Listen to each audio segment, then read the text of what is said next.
আসসালামু আলাইকুম, শুভ দুপুর। আজ শুক্রবার, আপনাদের জন্য নিয়ে আসলাম একটি শরবত। হ্যাঁ, এটা রুয়াবজার শরবত নয়, দেখতে লাল হলেও মনে হচ্ছে যেন রুয়াবজার শরবত, কিন্তু ছোটোবেলা থেকে আমার রুয়াবজা পছন্দ নয়, তাই আমি রুয়াবজা শরবত বানাবো কেন? আমি যেহেতু আজকে অনেক রোদ উঠেছে, অনেক গরম আজকে 2 দিন ধরে, তাই ভাবলাম আমার গাছে অনেকগুলো জবা ফুল ফুটেছে, আমি জবা ফুল দিয়ে একটি শরবত তৈরি করব। এই শরবতটি কোথাও খুঁজে পাবেন না আপনারা, কোনো ইউটিউব দেখে আমি তৈরি করিনি, আমার নিজের যখন যেটা ভালো লাগে আমি সেটাই করি। আর এই জবা ফুল শরীরের জন্য অনেক উপকার, তাই ভাবলাম জবা ফুল দিয়ে একটি শরবত তৈরি করি। এজন্য আমি আমার যতগুলা গাছ ছিল সবগুলা গাছ থেকে আমি ফুলগুলো সংগ্রহ করে নিয়েছি।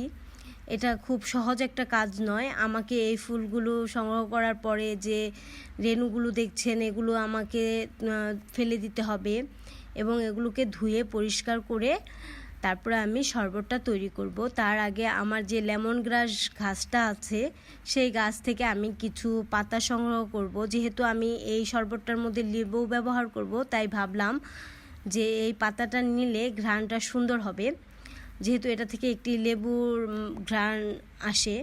তো আমি এই পাতাটা নিয়ে ধুয়ে, যেহেতু আমি 4 গ্লাস শরবত তৈরি করব, তাই আমি 2 গ্লাস পানিতে এই পাতাগুলো এখন সিদ্ধ করে নেব, ফুটিয়ে নেব।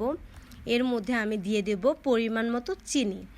যেহেতু আমি 4 গ্লাস শরবত বানাবো, তাই আমি টেবিল চামচের 7 চামচ চিনি এটার মধ্যে দিয়ে দেব।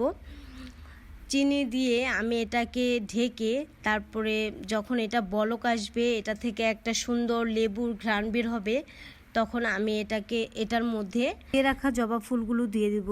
এই যে দেখুন বলক চলে এসেছে, সুন্দর ঘ্রাণ বের হচ্ছে। এখন আমি এর মধ্যে জবা ফুলগুলো দিয়ে নাড়াচাড়া দিয়ে দেব, সুন্দর করে নেড়ে চেড়ে আমি চুলাটা বন্ধ করে দিব, কারণ এটা থেকে রং বের হয়ে পানিটা কালো হয়ে যাবে।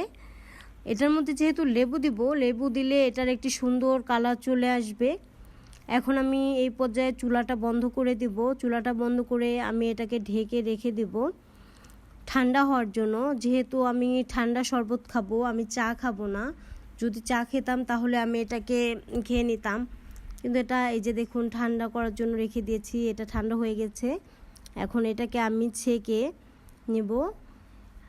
ছেঁকে আমি যে পাতাগুলো আছে এবং ফুলগুলো আছে সেগুলো ফেলে দিব, ফেলে দিয়ে শুধু এটার মধ্যে আমি লেবু দিয়ে দেব।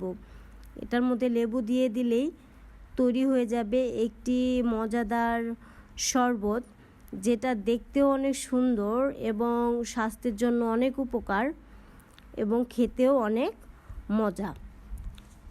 এই পর্যায়ে এখনও এটা হালকা গরম আছে, কিন্তু এটার মধ্যে আমি ঠান্ডা পানি অ্যাড করব এবং ডিপ ফ্রিজে কিছুক্ষণ রেখে দেব। যখন এটা ঠান্ডা হয়ে যাবে তখন এটা আমি পরিবেশন করব।